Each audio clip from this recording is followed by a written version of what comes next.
Hey everyone, welcome back. We are starting part 2 of the Jem kit guitar series. A couple things I just did off camera before I started recording. I wanted to double check the string gauge, so I put my caliper on there, and it looks like these are a set of 10s.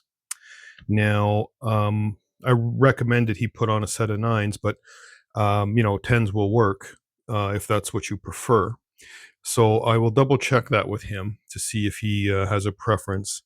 Because when you're changing string gauges on any guitar, it will affect the setup. So, if you're happy with your setup and you're going to move up or down a gauge and string, you may need to adjust, your truss rod, your string height, your intonation, etc. Even more so on a Floyd Rose or a floating type of a trem like we have here. So, and I'm going to get into the trem system a little more in depth when we do the actual setup with the new strings on it. But what I wanted to do before I do anything else with the old strings on is I wanted to take a closer look to see how the intonation was set and if I needed any major adjustments to it. The reason being, just zoom you in a bit here. And if you've never adjusted intonation on a Floyd Rose style bridge like this or an Ibanez, anything that's got these types of saddles on them, okay? Now, if you'll let me zoom in a little closer. Okay. So just looking at the A string here where my stick is, this little locking nut here, this nut, or I'm sorry, this screw here, is what's locking down the saddle in its position. So if you were to loosen that screw, you'd be able to move the saddle forwards or backwards to make your intonation adjustment, okay? Now, unfortunately, it's pretty difficult to do that on a Floyd because generally the intonation is the last thing you set. So if everything's good on your guitar and you need to make adjustments to one or more strings, you're going to need to loosen the tension off the string and loosen this screw and then make your adjustment and tighten everything back up, retune everything. It's a bit of a process. It's a little more involved than, like, say, a Tune-O-Matic style bridge or a Fender style bridge. But that's just the nature of the beast, right? So what I did was I quickly tuned the guitar up, and then I checked the intonation on all 6 strings, and I found let me just check my notes here. I found that the low E, A, and D strings were quite a bit sharp. Okay, which means these 3 saddles are going to need to come back a little bit. The G, B, and high E strings, not so much, a little bit, but not as much as these 3. So they'll need to be adjusted just a little bit. The reason I'm bringing this up now is because what I like to do when I know I'm going to make some significant changes to where these saddles are sitting, I'll get the guitar sort of like it's not in its perfect playing setup right now, but it's close enough for what I'm doing.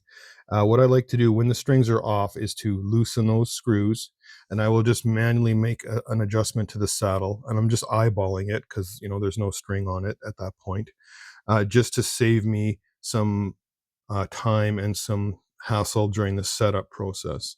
So I'll make some rough adjustments based upon what I've currently found the guitar to be playing at as far as its intonation goes.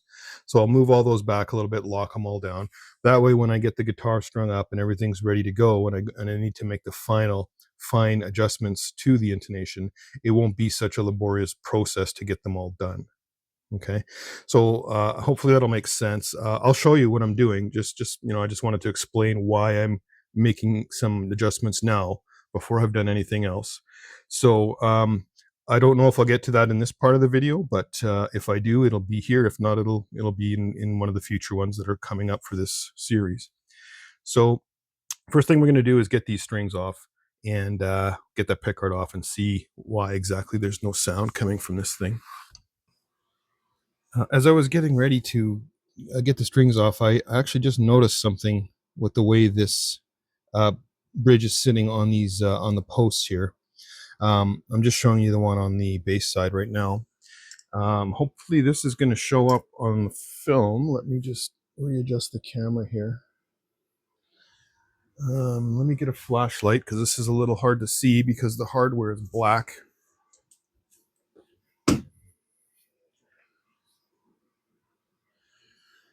Okay, I don't know if you can, yeah, this is coming through. Okay. All right, so you see this part here where my stick is. The bladed edge of this trem right here should be sitting in this area here. Okay. It looks like it's sitting underneath where the threaded parts of the stud are. Now, it's a little hard to see because of the light, but I think you can get an idea of what I'm talking about, right? So let me just switch this over. So this part, this edge right here of this piece of the tail piece, the bridge part here, should be sitting right in here on this post, and it's underneath.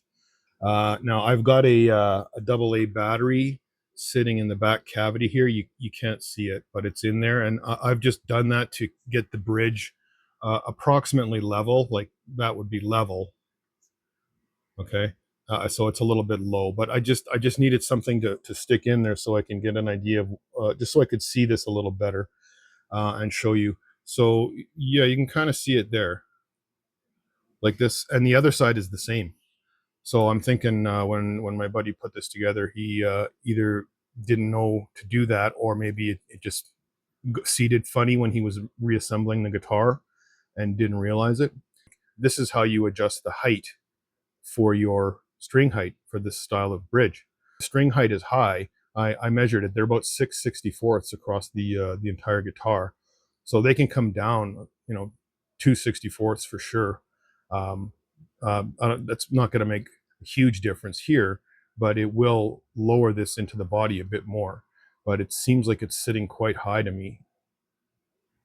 But I have not obviously had this apart yet, so we'll take a closer look at that. My concern is that the edge, the bladed edge right here, you can't see it, but it's below this area here, may have been damaged, or maybe the edge got a little chipped, or it's hard to say without seeing it. We'll find out because that should not be sitting in there. It should be sitting on this softer edge up in here.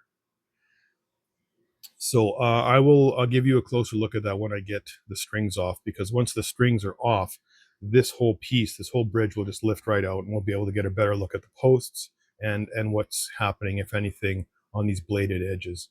I'm just a little concerned that they may have been damaged, because this is not like a genuine Floyd. It's licensed under them, so the metal could be a little softer, like a cheaper metal to keep the cost down, right?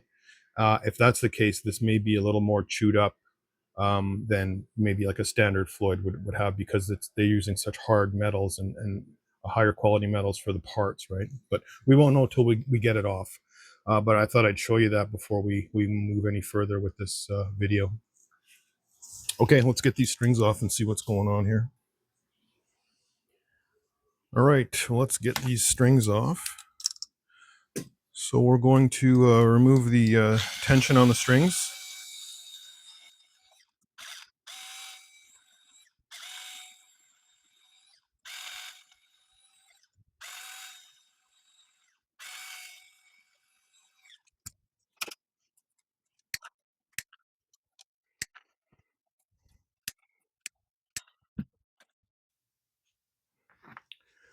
Okay, so in order to remove the strings at the bridge side, we need to loosen these screws down here, these bolts here, I should say. Now, because the string tension's off the guitar, I've got my battery in there, but you can see they're still sitting pretty low into the cavity, so you won't be able to reach them. So you can depress the trem bar to raise them up and loosen them that way. But I don't want to do that because of the problem I mentioned with these posts. I want to minimize any touching, any movement on this bridge until I get it off of here. Like I just don't want to damage it. If there's any damage occurring, I'm just making it worse. So in this case, I'm going to do something a little different. I'm going to just remove the trem bar. Now you don't have to do this. Again, like I say, I'm just doing it to prevent any additional movement from happening here. So let me just move these strings here. I'm going to flip the guitar over.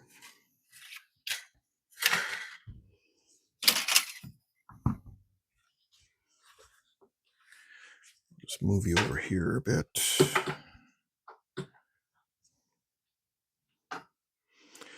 Okay, so as I mentioned in the assessment video, these screws are like really jacked in there pretty far. So I'm going to loosen those off, first of all.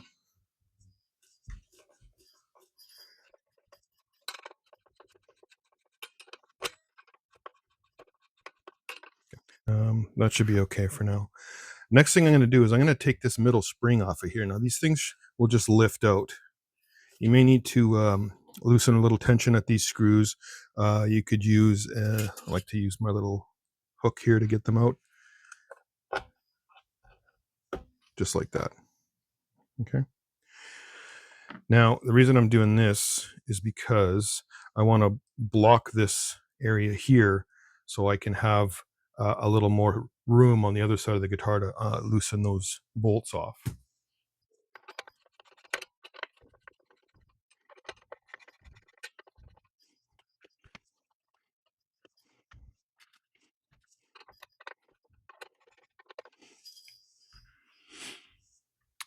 Okay, so I've got those claw screws backed out a fair bit now, and that's significantly reduced the tension on those springs.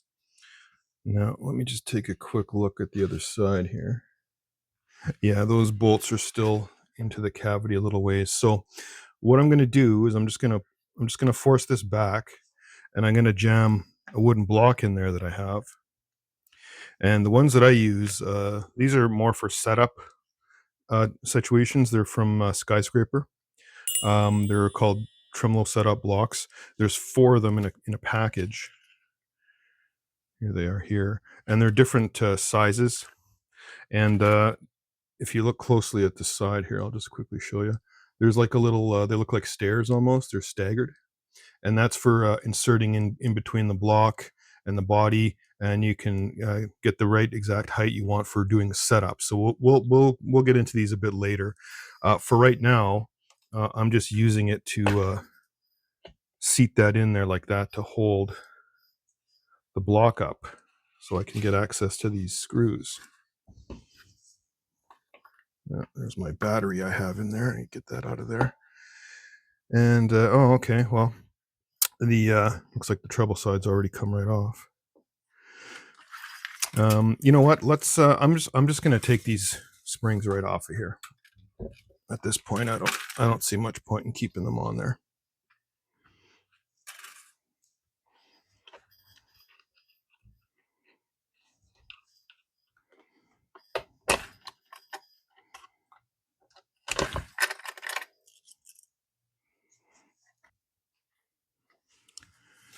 Okay, so we got the block right out of the body now.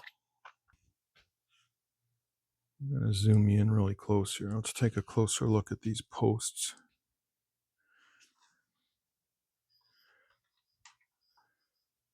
They're in there pretty tight.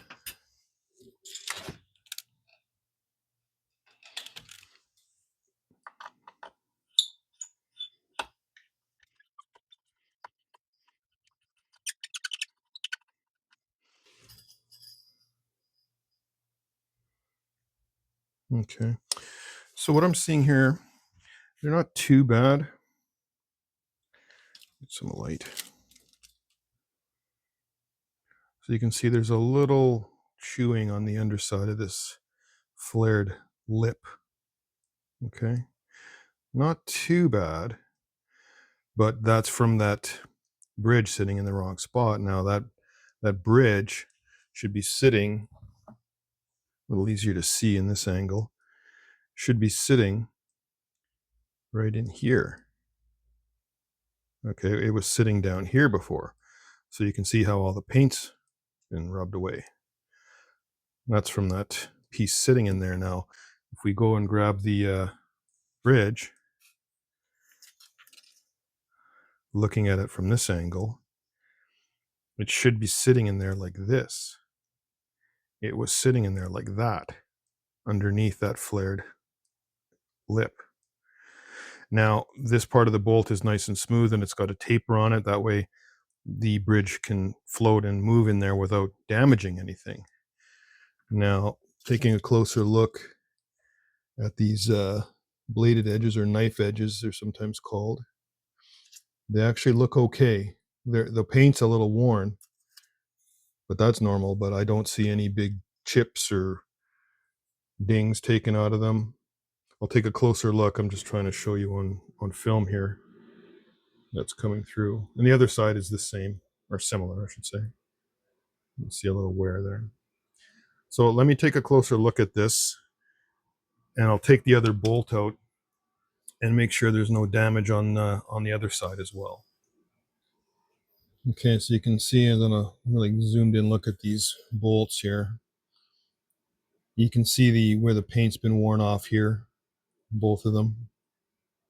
And these flared out pieces are a little chewed up around the outside edge and a little bit underneath, but it's nothing too serious. I mean, it's not going to affect anything because it doesn't look like the bridge was ever in its correct position, which should be up in here on these bolts here, right?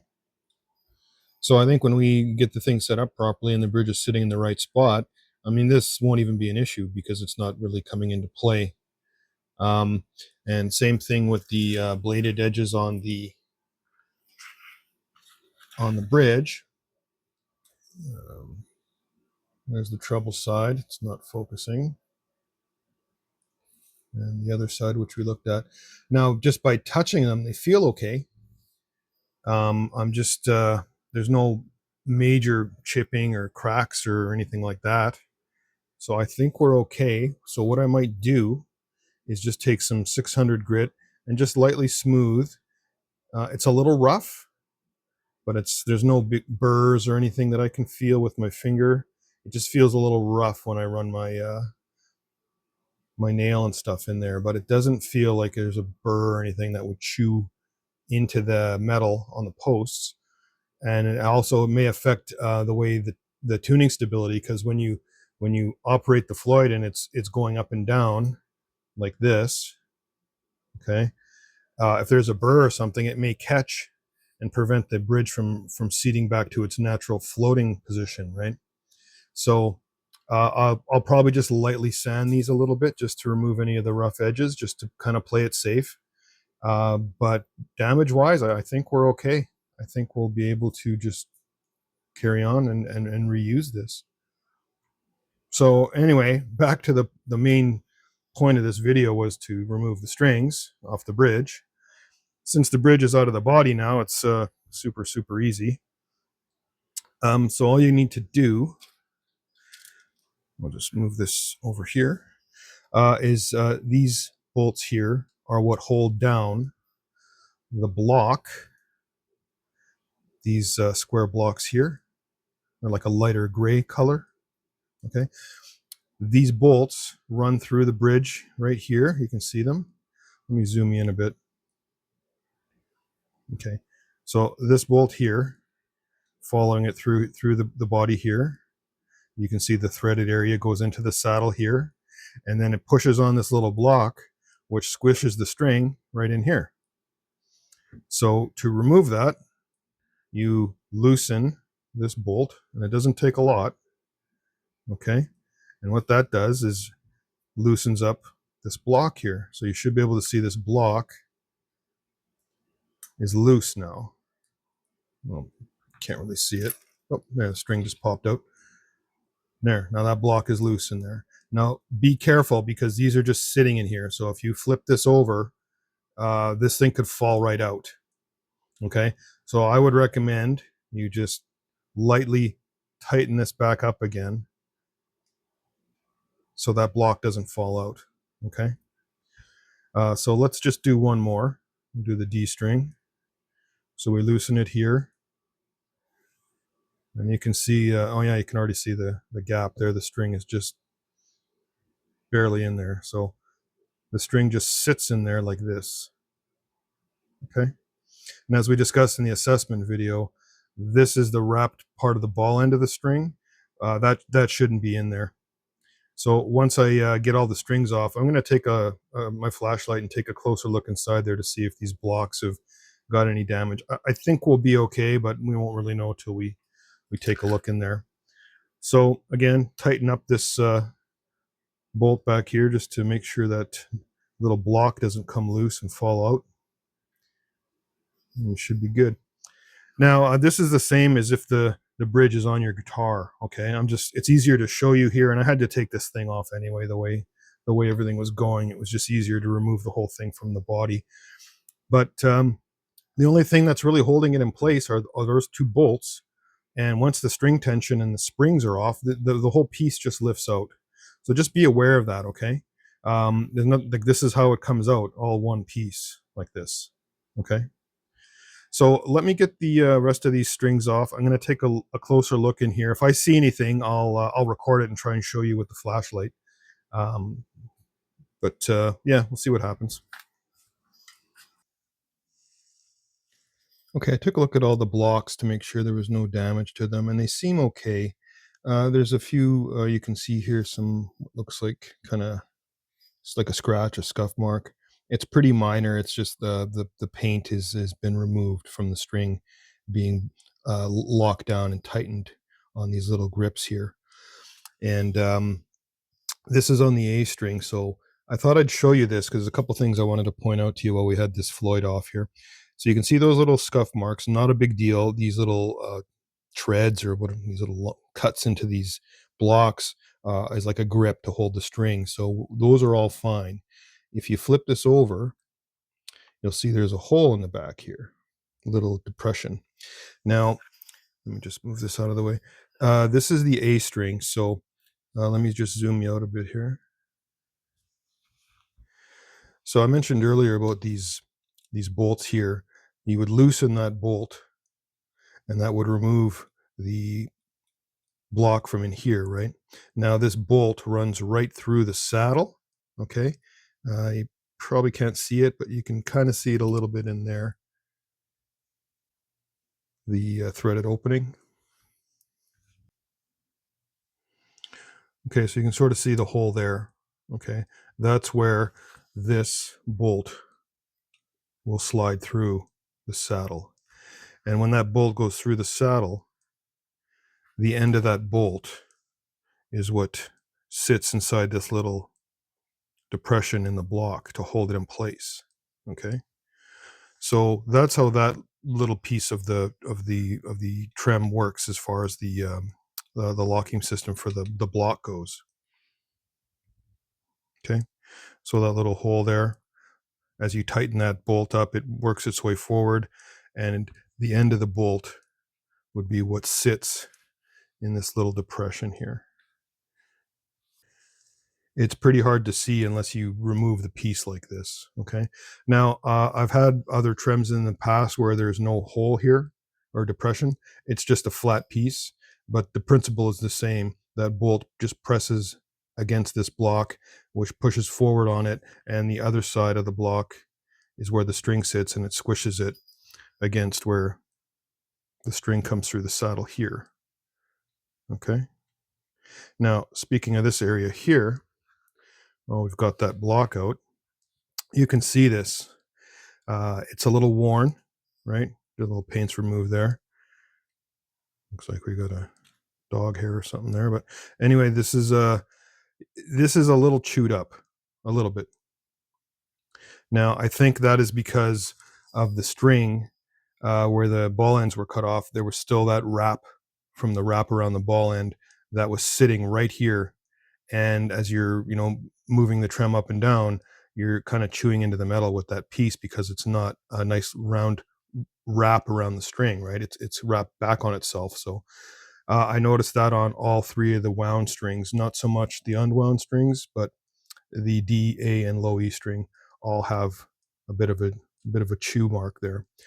So I think what I'll try and do is same thing I'm going to do on those bolts is just lightly sand it with a little bit of sandpaper just to remove a rough edge. Like I don't know if this will come through on the recording, but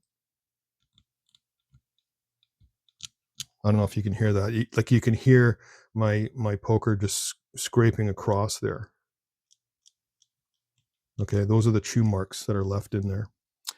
So we'll be able to clean that up a little bit. Hopefully it won't be any issues.